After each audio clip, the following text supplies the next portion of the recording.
Okay, we're going. Um, Hi, good morning. Um, this is me experimenting with Sunday morning vlogs, I guess, because that'll be the only time I get to do them, pretty much from here on out. Um, we'll figure it out. It's cool. I thought I would do a short review of the Runaway Guys Coliseum, which was like 2 weeks ago now. And I haven't really gotten an opportunity to do it, or whatever. So I thought I would do it. The tabs to do it are still open on my Chrome, and I need to get them off of there. So we're doing it. It's going to be brief because it's been 2 weeks and I don't remember anything that happened. So, you know. So look, man, the Runaway Guys Coliseum this year would have been the best one. It's warm in this room. Um, if Tim and Emil were there. That's the first thing. That is the elephant in the room that we have to take care of, that we have to address, because that was really the main thing holding this one back. And it sucks. It sucks a lot because like everything else, like it really does drag the whole thing down, because like if everything else had been, as on point as it was, like, but we just had like the other two main guys, it would have been like the best one, hands down, no contest. Pretty much no contest. We'll talk about that later, but like, it would have been the one. You know what I mean? But it's a shame that we didn't get to have those two there, and like, you really feel when those people aren't there, because Tim lends his own certain amount of I want to say levity. I started with comedy. I'm going to levity, but none of those are really what I want. Like, I don't know. I feel like Tim is one of the straight men that really balances out like everybody else most of the time. And I say most of the time because the time when he's not doing that only makes those moments like that much more memorable. Like, I'll always see one of the concert segments and think about Tim singing Last Surprise, because like that was on no one's bingo card. Okay, that was like on no one's bingo card, which I thought was, it was a great moment at that point. So it was like, it's something that I always remember, and it works because Tim doesn't usually do that sort of thing. I mean, not, so, and of course missing a meal is like, is like missing a battery in the whole machine, because he always provided such energy and such, you know he has that youthful sort of charm, that he brings to the proceedings. It's a little unfortunate that they didn't show up more, but I kind of get why. But I think Emil was terribly ill the first 2 days, and then, you know, I don't know. There was they would have to have online connectivity, and I think even Wheel of Fortune didn't pan out exactly right, um, on the third day. So that was really the big thing. That was really the big detractor, because everything else this year was just like, wow. It was pretty freaking incredible, actually. So it took place, as I understand it, in a hotel. This is the other thing I miss about not having Tim there, is that he would have had a really great vlog, like exploring the place and like giving you the background, like quietly, and some internal thought. It's like absence makes the heart grow fonder, but man, do I love me some Tim vlogs about events like this, because it's like, he tends to get stuff you don't see, and that's even like in Magfest vlogs and whatnot. Um, and I love that. It's hard not to love that, because you know, um, I wanted to know more about the place, and I feel like Tim would have had my back on that one.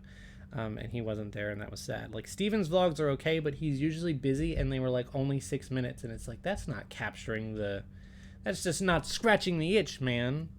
You know, I need Tim upstairs in the bedroom where there's like 4 beds where people are hanging. Like, we'll talk about that in a minute, but like, yeah, I really wanted to know a little bit more about the thing and see a little bit more of like the behind the scenes shenanigans. Like, not the behind the scenes shenanigans, but like just the people hanging out, because I love that aspect of it. Like, that's got to be cool. Like, going to cons is great and all, but I can't imagine going to TRG Coliseum and the only people you're hanging out with are like the people you're there for. Which makes me sound really not good. Like, I love everybody I hang out with at MagFest, but like that's got to be cool. It's got to be cool to not have a bunch of randos coming up to you, is what I mean. Like if you're a TRG person, if you're just there with the people that with people essentially. So, um, but yeah. So what else? Where should I start with that? Okay, let's talk about the setting, because that's my other thing. I loved the setting this year. It looked super like professional, which I thought was really cool. And it was definitely a thing where I looked at it and I was like, is this a like what is this? Is this somebody's house? Is this a bar? Like what, that part of it was kind of surreal to me because I didn't expect it. I didn't know they were doing it at like a hotel, like a venue. I remember I think Gerard did his Indie Land at a like almost like a bar or something, or a hall. A hall would be interesting. Um, but like no, I think that move was actually really good. You could tell that there was a lot more going into the production value of the whole thing, and it was just off the chain this year. It was off the chain. There was good lighting, good setups. The room that they were in could be molded. Um, there was another set for people to come on and read donations like between segments, which I thought was really good and cozy looking. Like it was all good. All that shit was good. The concert space was good, and it was nice that they had a separate concert space. And I mean, just goddamn, the whole thing ran like butter. Like I can understand why they moved this thing to a hotel. It makes total sense seeing it. They had room to spread out. They had room for all their technology. I'm sure that a hotel was far better equipped to handle the internet needs that they needed versus anywhere else. And so I mean that move was just essential. I feel, and that's probably a word that they used, because I mean they really did outgrow that house space. When you look at it, it's like they grew out in several ways. Like they keep adding people. Not everybody's gonna fit in that house, and when you look at it, it's like they were crammed in that small little room. There were no rooms in that big like Myrtle Beach house place that were large enough to handle the thing. Like they would have had to have taken the large table out of the kitchen and do it in that kitchen living room area in order to actually make it work, which not ideal, obviously. So seeing them move to a bigger place and then dressing it up how they want it and using sets and all that stuff, that was a good move. It almost felt like, oh my god, is this too big for their britches? Like, what's up with that? And it wasn't. It was, I think it was well deserved, and I think it was a really good way to do the event. Although I will say, even though they had sets that to make it look like a home, it didn't feel quite as homey as it has in previous years. I feel like, that's one of the appeals of TRG Coliseum. That's one of the things I loved about the first two, is that it feels like this wild chaos, this chaotic group invaded this small homey space. It's like they went into someone's house and were like, this shit's going upside down, right? It was like watching a Home Alone movie or something, go where it's like, okay, the lamps are involved. We have like piles of pillows. It's like, it makes me appreciate that the first Runaway Guys Coliseum, where everything was like still being figured out, and like they did the most random and weird shit to try and like raise money and get donations in. Like that was how Lord Donator came about. That wasn't planned. Tom put on a bathrobe and was like, I'm gonna fuck shit up. There was a lot of stuff that happened like that at the first one. That's how the lamp thing got started. People randomly donated because there was nothing else to really donate for. That came about organically, and I thought that was something that made it special. And I think just having all of TRG crammed into one house was sort of reminiscent of how the channel got started. You know what I mean? Like it was too many people being too loud, and it kind of harkened back to the original days of TRG, in particular the old Smash tournaments that they hosted out of hotel rooms, which pretty much always, I mean, they always got noise complaints in hotel rooms, but like, especially the Smash tournaments where everyone was clearly there and like some of them were waiting their turn, and it was, that's what it reminded me of, those first 2 years. And I think that you lose an element of that when you move to a larger space like this and make it with sets and props and all that stuff. And I'm not saying that they should ever go back to something like that. They can't, and that's a dumb that's a dumb thing to even think about. But I do kind of miss that element of it, if that makes any sense. I think it does, but like, I understand there ain't no way. There's no this production cannot move back to that, and I understand that. But I do think it is sort of missing that element. Okay, so talking about that, I guess what else? The cast. Let's talk about the cast. Obviously, Tim and Emil weren't there, which sucks. Adri was also not there. I don't know what else she was gonna. Oh, she had a concert on the first day with Toxic X Eternity. Okay, that was the other thing that she was supposed to be in. I did kind of miss her. She brings a good energy to things, and yeah. So anytime you're missing somebody, that's real. That's always a bummer. Even when they like Maryland stopped doing it, like that was kind of sad because he was kind of like an unexpected guest that showed up and helped out with it, and that was cool. You know what I mean? Like, so it's unfortunate that they have less guests like that. However, this year they got the Beard Man himself, the completionist. Look, I love Gerard. Gerard is my favorite. He is like the best guy. I don't know how to describe him, but he's one of the dudes that have not like lost themselves somewhere in the YouTube fold, and he's very genuine guy. I remember meeting him at MagFest years ago, and he was just very gracious, and he gave me the time of day, and it's very much how you would expect him to act, because I kind of stopped him outside of a restaurant, and I think he was with I forget who he was with. I think Satchbag was one of the people he was with, and I was like, oh shit, he's gonna go in the restaurant. So I stopped him and we got a picture on my 3DS and all that stuff. Stop talking about that. I love the completionist dude, and he was he was perfect for this show. He really was. When he did the thing with Jules 2 years ago, I was very excited that they would maybe bring Gerard in.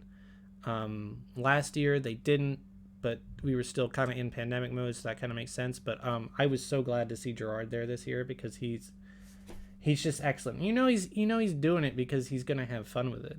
I know that this was probably all hammered out when Proton John was at Indieland last year, which was also a great crossover. Yeah, I mean, goddamn. You can't watch this event and be like, yeah, Gerard was a really bad fit. I don't think he belonged. No, fucking Gerard was amazing. And he put in the work. Like, that's the thing. Like, most, big guests that aren't, like, TRG regulars, you would probably expect them to come in, do a couple segments, be like, oh, yeah, vote for me. Donate for me because I am here and, I'm a big-name YouTube star person. No, Gerard put in the fucking work. Gerard was in, like, a ton of fucking segments. God damn it, I said it again. Gerard was in a ton of segments, okay? And he always put in the work. He was always trying to get donations. He got sprayed 100 times in the face, which is... Look, just as an aside, I feel like spraying is, like, one of the worst donation incentives, but that's just me. It's either it's just a spray of water or, like, you're getting waterboarded. Like, it's like, all right... one way or another, this is a little awkward. Anyways, but Gerard put in the work. He was part of it. He was in it.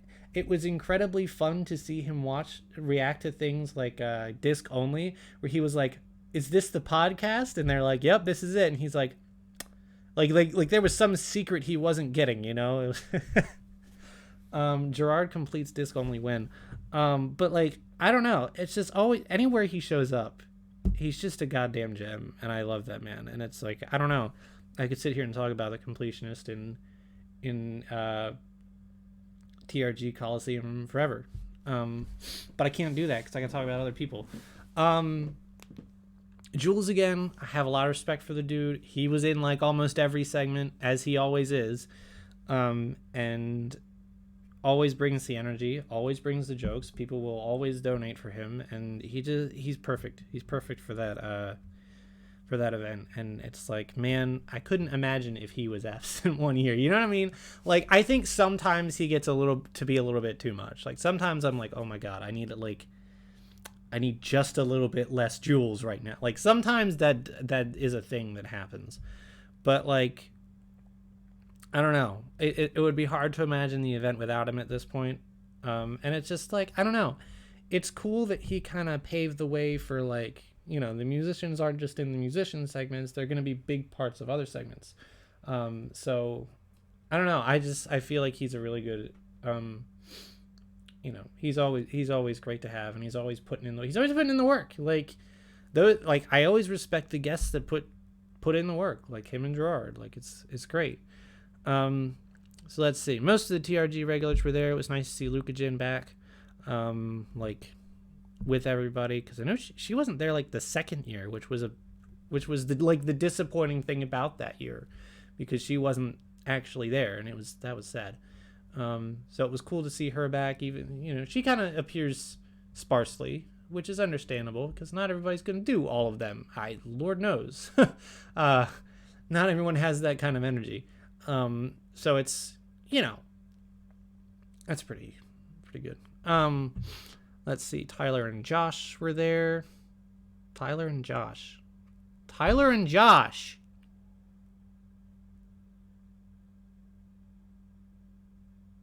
Sorry, I'm having a moment. I'm realizing, like, back when Courtney introduced me to 21 Pilots, I probably had that moment where I was like, oh, Tyler and Josh, that's Versus. But in 2023, I'm like, oh my god, Versus, their names are Tyler and Josh. Tyler had to have made a joke about that at some point. There's no way. But I ain't watching all that to figure it out. They were there. There was this funny little moment that I found, because, like, normally, you know, I don't remark on like Josh Jepsen all that much. I thought Tyler was like, I didn't see the whole event. Let me also just, like, speculate here for a second. No, let me clarify for a second here. I didn't see the whole event. I missed quite a bit of it due to work on the first and second day. I came in during That's My Jam on the second day, and on the first day I came in during the concerts. So that was a thing. But, like, man, Tyler seemed quiet this year. Like, there was the one section during Werewolf, which we'll talk about later, where he, like, boobed, but you know, he seemed very quiet this year, which was odd. It was weird, you know, like, not seeing him be one of the ones with the energy, because normally he's doing all this weird shit, but, like, I don't know what's going on with that. Maybe life is happening for him. I don't know. It's kind of weird. Anyways, but yeah, no, there was a little moment, right? It was during throwing controllers. This was one of my favorite little moments. I think it was Josh Jepsen was the player, right? And he got a challenge, and he had to play Mario Kart against someone, and he picked Tyler, and Tyler was, like, kind of quiet about it.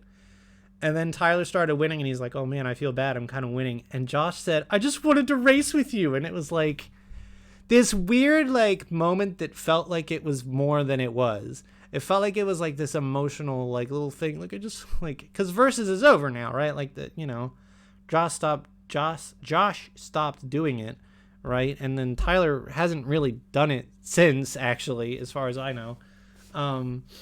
And it was kind of their thing, and, like, for Josh to just be like, I just wanted to race. I don't know. It was a moment for me that stuck out. I wrote down some notes, and that was one of them. The other one was Big Beard energy, and Tyler was oddly quiet. So yeah, I mean, everyone else was very good. Oh, it was good to see 8-Bit Drummer's wife Chatia. That was cool. I like them both. They're both a swell couple. I always love seeing Jared in these bits too. He just has such a good time, man. Like, I want to have that good of a time doing anything in my life, because, oh man, that dude just looks like he has a blast. I missed that he didn't have his own segment this year. I guess I kind of get it, but, like, I did miss that. But I'm still glad he was there. I wouldn't want him to go anywhere either because I fucking love him. Oh my god. Oh wow, you don't say that in the same sentence as him. You say you freaking love him. Oh, that makes me not like myself as much.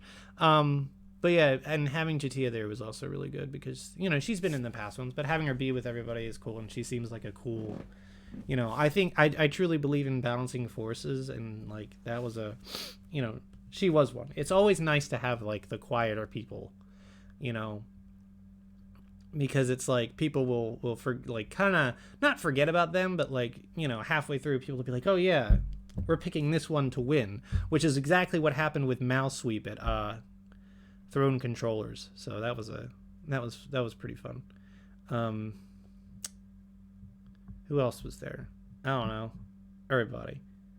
Nice to see the tech crew again. They got 2 more people, which I think also helped immensely the production. I mean, goddamn. No, I didn't even talk about, like, I said the production was smooth as butter, but I don't think you understand how smooth it was. Like, there were, like, I can remember, like, 1 moment of technical difficulties. Like, that's pretty much it.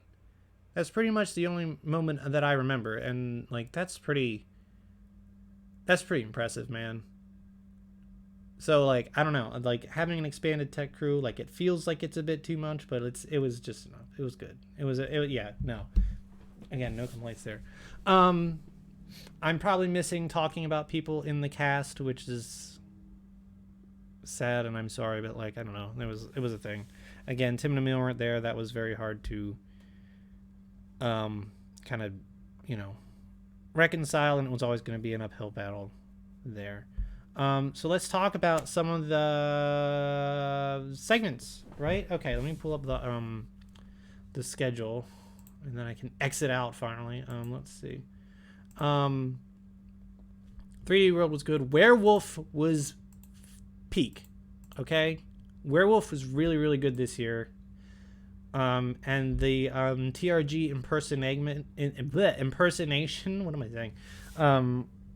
Incentive was like the best idea.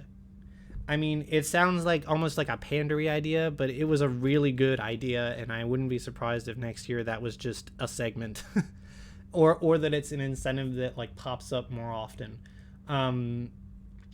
You know, or maybe they'll bring back D&D where you have to play as another member of TRG, and they can do it like fortune cookie style, where like people will pay for people to act as other people. That was a really good segment. It was very entertaining. Some people, like, you know, it didn't do as well as others, but some people just nailed it. Jatia's John was pretty good. And it was even funnier seeing John's reaction to it. Gerard's impression of the 8-bit drummer was so fun because he had only known him for like 24 hours. I don't know how those two haven't met before. But like, wow. Of course. Jules got Jack, which was cheating. It was cheating. But yeah, a lot of that was really fun. And I wouldn't be surprised if that came back, you know, full force next year. That was really good. Jared as Tim was actually really funny too, because like it's so funny because you don't think that people noticed him like off to the side doing his own thing, like playing Switch or whatever, but like people do, and Jared was there just doing it, and it was so doing a Tim impression is fun, you know. I don't know, it just is, because you just get to sit there, and then he would like come in and go in the background and make faces, which is another thing that Tim does that, you know, I thought it was very tasteful. There was another segment on the 3rd day. I think, where was it? I think it was during Overcooked, maybe, where one of the incentives was compliments, and it kind of felt like that. It kind of went hand in hand in that, and it was like, it's nice hearing people talk good about each other, you know what I mean? And like I feel like Jared's impression of Tim, and I feel like everybody's impression of everybody, was kind of like a loving tribute sort of thing, you know what I mean? And it was cool, you know what I mean? Like it was like, you know, because like sometimes you wonder if people like appreciate that Tim does that, like that's Tim's thing, and it's like they do. It's cool. It's like it makes you feel like TRG really is that kind of family, and they're friends more than they just like are together once in a year maybe. I don't know. Cool stuff. So Werewolf is really good. Let's see. That's My Jam was cool. The game show segments always tend to have like some technical difficulties that I think hold them back a lot for some reason. And I think the pacing on That's My Jam was a little wonky, where there was some debate among how to answer. It reminded me of there was a panel that we went to this year at Magfest that was like the exact same thing, and it was like, there are always bumps in the road in terms of organization. I guess you don't know what'll work and what won't, but like, I don't know. I liked the idea behind it. I know there's not really a whole lot of incentive. I thought the singing incentive was really good for that one, so like that was cool. That was a really good idea, and I appreciated that. But I don't know. It wasn't like one of the stronger segments to me. Super Mario Sunshine crowd control I missed because I went out to dinner. TRG Makes Music this year was a little bit nerfed because they didn't have anybody. It was the perfect sort of pandemic segment because everybody sent everything in beforehand, and it was more like a puzzle putting it together rather than, hey, quick, let's throw together this sandwich and see what happens. I think painting is kind of the same way. I missed that this year, but I feel kind of the same way. Well, no, painting is a little bit better live, but like sometimes I do, like, I don't know, my common thing about TRG Coliseum is that sometimes I really do just want to see them compete, which is not the point of the show, but there's no better time to do it, right? So like TRG Makes Music was a little bit weird this year. I had that in my notes that it got a little bit nerfed. It was like not quite as interesting because like, there are obviously like, donation incentives going off and off and off, and actually I think I skipped most of it. It's not the most fun to watch for me, and I feel that way kind of about some of the music concerts as well. We'll get to that, but like, it is always cool to hear that come together. I also don't know how I feel about the donating to, like, it's a charity event and obviously donations are the point, but like, I don't know. It feels weird that 2 years in a row it was like a Steven vlog reference, and like, I don't know. I got nothing against Steven vlog, and like, I'm glad it raises money for charity, but I'm also like, I like the meme songs. I still like I still think the Megalovania one was my favorite. Well, Baka Mitai was actually really good too. But I think a lot of people focused on the lyrics in that one, and I think that one, it kind of held that one back. The Pears and Pork, like, massive cover thing was actually pretty cool for that year, but like, I don't know. I would love to hear like a did they do one of Tim's songs one year? They need to do one of Tim's songs. They do. Like, all right, come on. So yeah, that was kind of cool. Banjo-Kazooie Nuts and Bolts got canceled, which was a bit disappointing. It was a returning segment. I was curious to see how that would be different this year, because I thought it was pretty decent the last time. One of my favorites, but it was pretty decent. Him building the lamp and trying to make it work was both funny and an interesting testament to his skill at the game, because I don't think that just anyone could accomplish that. So, that was kind of cool. Mario Kart 8 was a good time, obviously. I was happy that Tim and Emil were part of that one. And it was kind of cool that that one was like more of a classic segment. I'm really glad that there is some consistency and that they leave some like very classic sort of segments in these. And the Mario Kart 8 one was one of those. I just like watching people play Mario. Like, that's always going to be a good time. You don't have to have, weird gimmicks with that one. The Coliseum Band concert. Let me tell you what, I wanted this. I don't know. I feel like I've suggested this at some point, and it happened, and I'm very happy that it did. Because oh my god, that part was so good. Look, let me confess a little bit here. I love music. I don't usually really enjoy the concerts at this thing, because I feel like playing live to canned music is a little bit hokey. And I thought it was even hokier given that they had pretty much a full band there at TRG Coliseum and they could do it. So I'm really glad that they did that this year, and I want it to come back every year. because it was really fun. One of the other issues I have with music segments is that donation incentives are always really hard to do, because like if I'm listening to a musical concert, I'm not really there for the comedy. I'm there like to hear good musical concerts. It's like I'm used to, what is it, Les Mis on Weta. That's not the kind of concerts I watch, but like, where people just donate because it's good music. Like, I don't know, I liked the incentives that were like, okay, we're gonna make Jules play Flight of the Bumblebee again. I thought that was really creative and a really good way to do a donation incentive during that, because he had like incentives within that incentive, which I think were really good. And it was just like one song, like a couple of other songs he managed to get through without that. And now I've talked about the Jules concert, but the Coliseum Band concert was a great idea. I love the idea of having features from TRG. Yeah, maybe not the, doesn't always make for the best performance, but a lot of them are really good.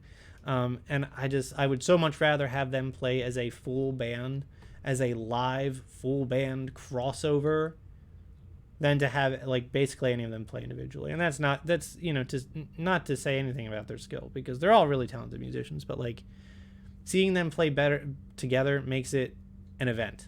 It makes it an event, which is what we're there for. So I really enjoyed the Coliseum Band segment, and I like, if there are music segments, that will be the one that I am actually interested in watching. Disc Only, of course, was classic. I loved the chaos. I loved the ending where everyone donated to, get people off the couch until there was no one left. That was a really good ending to that segment. And of course, the intro became a meme, and I thought that was really clever. And I thought it was just cool that everyone was just kind of chilling there and talking and having to deal with everybody else there. That was super cool. Yeah, that was a good one. I enjoyed Disc Only. I really liked the ending where Carlos was the survivor, and we don't really talk about that as much, but I thought that ending segment was very interesting because it was like, who's gonna win the segment, right? Let's see. Chaos Fortune Cookie was cool. I think it was a good idea for them to take donations early, but I also felt like that took away from it a little bit. It didn't feel like quite as chaotic, as it usually was. I appreciated the games that got picked, because a lot of them were like actually good indie games. Like, it was weird. It was like, we could give Indieland its own segment actually, and I think people would be into that because clearly they wanted to see it. So that was actually kind of cool. But it definitely didn't feel like it definitely didn't feel like it had in previous years. And I don't think it really made as much money as it did in previous years either. It was huge. It really caught up the event in previous years. I know that doing it live made it a little bit more limited, but I don't know. It was pretty cool. It was Cookie. It's always worthy. So Wheel of Fortune came back. Dude, I'm always happy to see Wheel of Fortune. It is a really good way to start a day. It's like super chill. Watching Tim solve puzzles it does not get old, really. Kind of miss the one-word stories, though. I wish that there had been an incentive for something like that. Pictionary was pretty good, I recall. I don't recall a whole lot from it, though, which is probably bad. I remember it being pretty good, though. Who hosted that segment? I don't remember. I guess I don't remember a whole lot about Pictionary, but I thought it was pretty good. Let's see. WarioWare Get It Together was a good time. It was another one of those like sort of classic segments. So just like Overcooked. WarioWare and Overcooked were both really solid. Pretty good little segments that were very classic, like TRG action, which, I can only appreciate. Nap Time was brilliant. Oh my god, the potential of Nap Time. Let me tell you something. I got kind of excited seeing that segment. I was like, what is Nap Time? That can't just be like a break, right? That would be silly. Oh my god, I'm like talking and I'm getting stuffed up or something. What's up with that? Hang on. Wow, this vlog is like way longer than I thought it would be. But Nap Time is really brilliant. And And it's definitely a segment that I could see coming back every year because, wow, there's so much potential in that segment. It was like they made a freaking Telltale game or like a, I don't know, like some kind of visual novel with like QTEs. And it was so cool, man. I loved it. It was like they made the Stanley Parable. Oh, right. The fucking Pictionary. That was the joke during Pictionary, was the Stanley Parable. That was really good.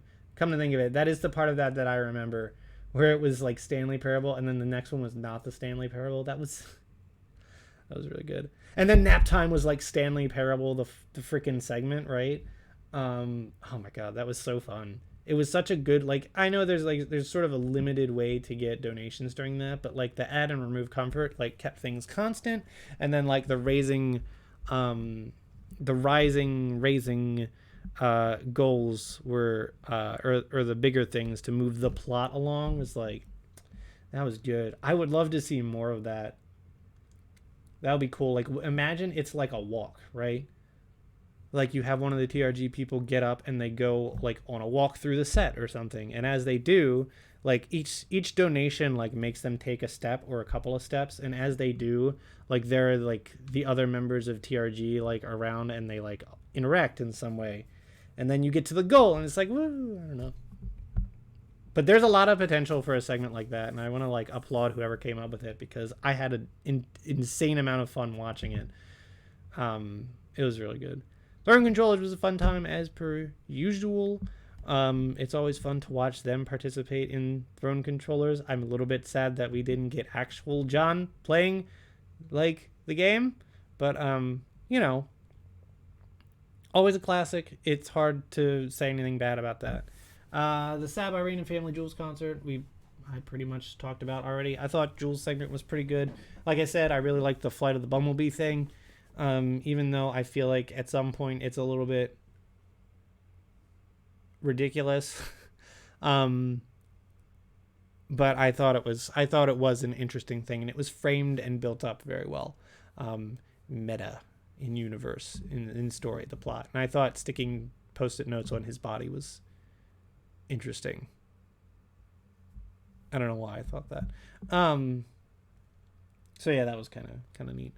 Family Feud was pretty good. I remember. It was like a thing. It's like, what's gonna top that Gengar matching moment?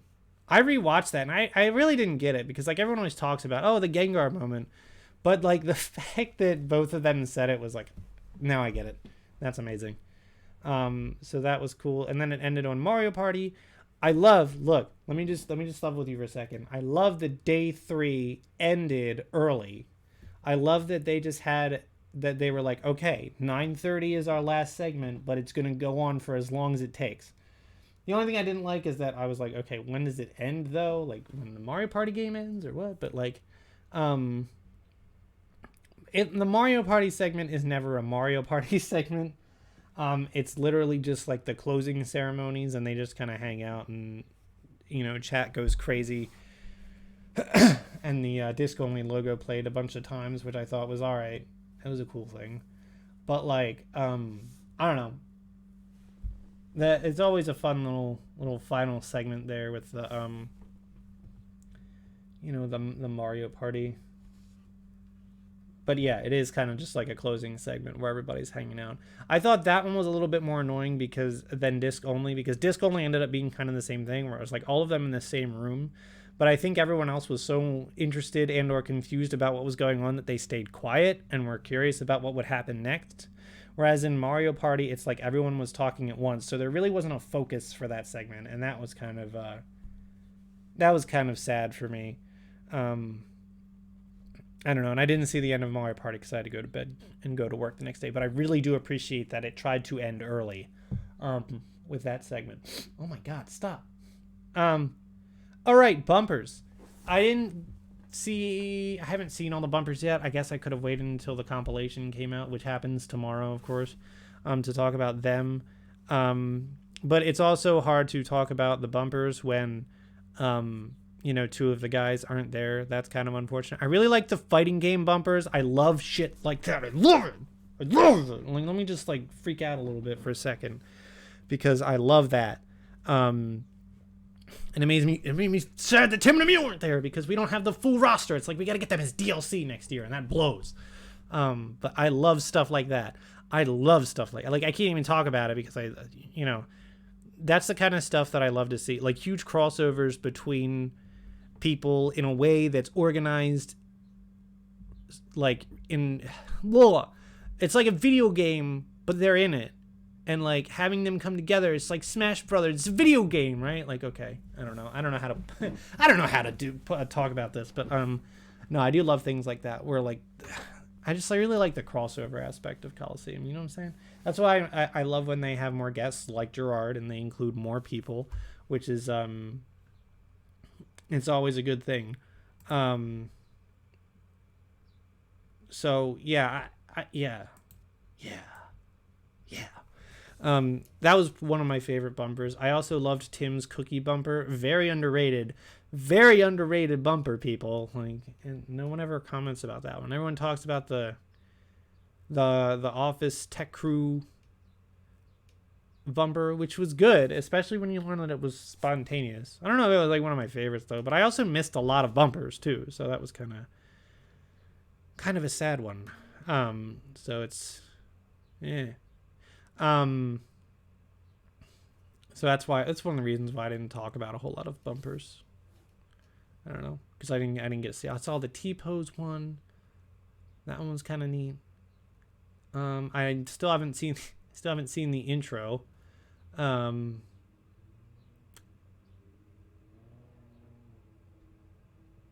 can't think of any other bumpers at the present time. So I can't really talk about bumpers. So if you came here to see me talk about bumpers, what's wrong with you? But yeah, I don't know. I thought I would just give a review of TRG Coliseum. What would I like to see next year? I don't fucking know. Everybody there and a couple more people. I don't know. Do I have any suggestions on who to bring? No. Yes. One of these years. Look. I have a pipe dream that one of these years will unlock the Super Genius DLC. Like, it's weird to me that they've never had Piccolo at one of these things. Like, maybe it's just something that he doesn't want to do or whatever.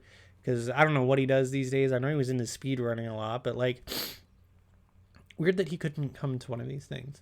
Like, it's weird that they haven't had him or, like, Slow Beef or, my pipe dream is that one day at one Coliseum, exactly one time only, they will have Super Genius, because he was one of my favorite guests on TRG.